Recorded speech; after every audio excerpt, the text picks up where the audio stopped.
Spa monthly क्यों कराना चाहिए? मंथली स्पा इसलिए करना चाहिए क्योंकि आपके बालों में जो रेगुलर न्यूट्रिशन पोर्शन जो नहीं मिलता है वो रेगुलर स्पा से मिल सकता है। ऊपर से स्कैल्प अपन डेली वॉश में कैसे भी वॉश करते हैं, प्रॉपर कंडीशनिंग नहीं किया जाता है, तो ये मंथली एक बार बालों का एक तरह का हेयर सर्विसिंग होता है। Okay. उसके लिए स्पा करना मंथली जरूरी रहता है। Okay. आपको ग्रोथ अच्छी रहती है, बाल सॉफ्ट एंड शाइनी रहते हैं। मैंने ना बहुत बार स्मूथनिंग किया है, कभी कभी कलर भी करवाया, तो उसका भी वो रिपेयर करता है क्या डैमेज? डैमेज रिपेयर करने का वो स्पा काम करता है। उसमें नरिशमेंट रहता है, बाल नरिश हो जाते हैं, डैंड्रफ वगैरह रहा तो वो रिमूव हो जाता है। Okay. ग्रोथ को सपोर्टिव स्ट्रॉन्ग ग्रोथ बनाने के लिए वो काम करता है। इतने महंगे क्यों रहते हैं यहाँ पे स्पास? मतलब कहीं पे भी जहाँ पे मैंने लखनऊ में देखा है, बैंगलोर में देखा, इतने महंगे क्यों रहते हैं स्पास? डिपेंड प्रोडक्ट के ऊपर रहता है। तो मेन प्रोडक्ट रहता है। इम्पोर्ट प्रोडक्ट अगर रहा तो वो महंगा ही रहेगा ऑफकोर्स, और रेगुलर प्रोडक्ट रहा तो वो कम रेंज में रहता है। बट हर जगह पे स्पा करने का तरीका भी अलग होता है। तो अगर मतलब मैंने जैसे अलग अलग जगह पे कराया, तो अगर मुझे पता करना कि हाँ ये इसने सही किया या इसने, जैसे मैं एक बहुत ही नोविस हूँ इस मामले में, मुझे ज्यादा आइडिया नहीं है, तो कैसे पता चलेगा कि जो कर रहा है वो सही कर रहा है नहीं कर रहा है? जो बेसिक स्पा है वो तो पहले आपकी स्कैल्प चेक करेगा, आपसे कंसल्ट करेगा कि आपने पहले कौन सा स्पा किया। ओके वो स्पा से आपके बालों में कुछ रिजल्ट है या नहीं वो तुरंत समझता है तो वो इस हिसाब से आपको सजेस्ट करेगा। ओके ठीक है, तो आप क्या सजेस्ट करते हो? फिलहाल मेरे बालों की हालत हो गई है वाटर पार्क वगैरह की वजह से, पूरे घूम के आ चुके हैं सारे धूल मिट्टी पोल्यूशन सब लेके आए, और थोड़ा सा स्टार्टिंग है स्कैल्प में, थोड़ा सा डैंड्रफ का स्टार्टिंग है, तो अपन केराटिन स्पा ही करते हैं। केराटिन स्पा जो आप लोगों को देखते रहना, हम पूरा प्रोसेस बताएंगे और साथ ही साथ हम बहुत सारे और इनसाइट्स भी आपके साथ शेयर करने वाले हैं, so stay with us. And हाँ, this is mister Bhushan and हम हैं हेयर प्लैनेट नासिक में। मैं एड्रेस भी आपको डिस्क्रिप्शन में डाल दूंगी। ओह माय गॉड, ये भाई हाई फ्रीक्वेंसी, इसके ऊपर मैं ऑलरेडी वीडियो बना चुकी हूँ। इससे ना लिटरली झटके बैठे हैं, लेकिन मेरा डैंड्रफ बहुत इंप्रूव हुआ था। माही के होने के बाद मेरे बालों में बहुत डैंड्रफ हो गया था, और तब इन्होंने ये किया था, और इससे बहुत and it's going to start.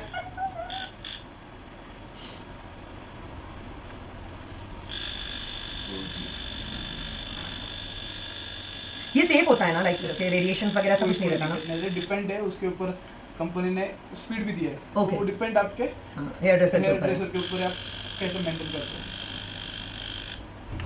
तो ये काफ़ी टेक्निकल चीज़ें हैं, तो please choose your hairdressers correctly, क्योंकि एक गलत स्टेप एंड बहुत कुछ डैमेज हो सकता है। Don't do that. स्कैल्प को बर्न भी करता है। एग्जैक्टली।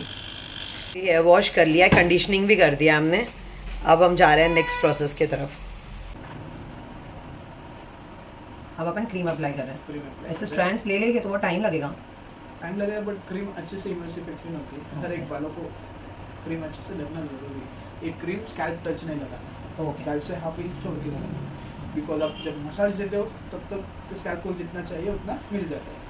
अच्छा, तो इसमें मसाज भी रहेगा? हाँ, रिलैक्सिंग मसाज रहेगा, स्टीम रहेगा। और इसका असर कब तक रहेगा? इसका असर मिनिमम 20 डेज टू 1 मंथ रहेगा, डिपेंड यूर होम केयर। अगर ऑयलिंग वगैरह नॉर्मली अच्छे से कर रहे हो, एवरी वॉश कंडीशनिंग कर रहे हो, तो 1-1 महीना भी स्टे कर लेता है। ओके, और घर पे कैसे केयर करना है स्पा के बाद? स्पा के बाद नॉर्मली आप जब ऑयलिंग करते हो, हाँ, ऑयलिंग पहली बात कंपलसरी, कुछ लोग 2-2 हफ्ते नहीं करते, महीना भर नहीं करते, और किया तो 2-2 3-3 दिन ऑयल लगा के रखते हैं, तो वो नहीं करना चाहिए। सिर्फ नाइट में ऑयलिंग करो। ओके, नाइट में रखो ऑयल बालों से ज़्यादा मेन स्कैल्प पे लगना चाहिए। बचा कुचा ऑयल आप बालों पे स्प्रेड कर सकते हो, बट सिर्फ बालों पे कुछ लोग ऑयल लगाते हैं, स्कैल्प को लगाते नहीं, इसलिए जो नरिशमेंट चाहिए वो नहीं मिलती। तो वो फुल नाइट रखो, मॉर्निंग में अच्छे से शैम्पू करो। ऑयल सिंगल शैम्पू से नहीं निकलता, तो 2 टाइम शैम्पू करो, और कंडीशनर लगा के 5 से 7 मिनट स्टे करो, और प्लेन वाटर से रिंस करो। और कौन सा शैम्पू आप मतलब प्रेफर करेंगे? कोई भी sulphur free shampoo. Free shampoo.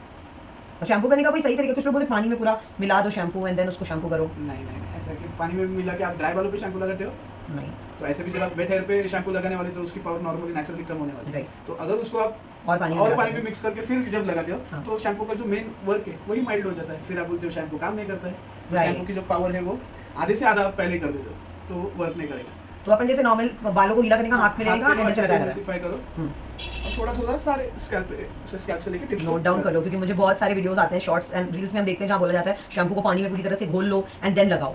So listen to the expert, not to random. इसलिए मैं खुद नहीं बोल रही हूँ, मैं किसी से सुनवा रही हूँ आपको, ताकि आपको करेक्ट इन्फॉर्मेशन पहुँचे। एक्चुअल में वो आप शैम्पू की पावर कम कर रहे हो ना, तो शैम्पू को आप बोलते हो कि यार मैंने इतना महंगा शैम्पू लिया, उसने वर्क नहीं किया। शैम्पू उसका वर्क करता है, बट आप उसको वर्क करने नहीं देते। और कंडीशनर कैसे यूज करें? क्योंकि हम तुरंत लगाते हैं, थोड़ी देर में धुल देते हैं, तो कैसे लगाने का कंडीशनर? आप जब लगाते हो तो मिड एंड से एंड्स, अभी जो देखो मैं जैसे लगा रहा हूँ वैसे तो पर्सनली लगाना पॉसिबल नहीं है, तो आप दोनों साइड से एक बाल ले लो, एक side middle two ends just emulsify करो, फिंगर से करो, फिंगर से नहीं होता होगा तो ऐसे ब्रॉड ब्रिजल्स के कोम रहते हैं, तो वो कोम से अच्छे से इमल्सिफाई करो सिर्फ 5 to 7 मिनट्स।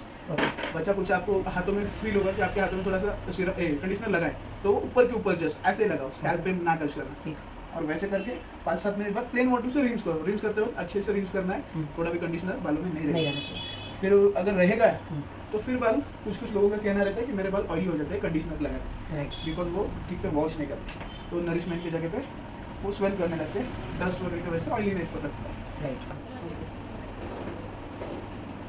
और मेरे कुछ सवालों के जवाब दो। देखो मैंने अभी ना न्यूज़ में देखा, मतलब अपने इंस्टाग्राम पे एंड फेसबुक पे भी, जो प्रोफेशनल चीज़ें यूज़ करते हैं ना प्रोडक्ट्स, वो काफ़ी फेक आ रहे हैं। क्या सच है ये? और पता कैसे करने का अपन पार्लर जा रहे हैं? प्रोफेशनल चीज़ उसमें सबसे ज़्यादा शैम्पूज आ रहे हैं और प्रोफेशनल कलर्स में भी चेंजेस आ रहे हैं। तो आप अगर रेगुलर सैलून से किसी हेयर ड्रेसर ने सजेस्ट किया हुआ कोई प्रोडक्ट रहा जो आपने यूज़ किया है, और वही प्रोडक्ट आप जब ऑनलाइन मंगवाते हो तो उसके कलर में, फ्रेग्रेंस में और थिकनेस में आपको फर्क समझ में। तो दैट मींस हम ऑनलाइन लेंगे तो हमारे साथ चीटिंग हो सकती है, जो पार्लर वाले ले रहे हैं वो तो देखकर पार्लर वाले कंपनी से डायरेक्ट ऑर्डर करते हैं। एक ब्रांड तैयार हुआ तो उसका एक डी ब्रांड तैयार होता ही होता है।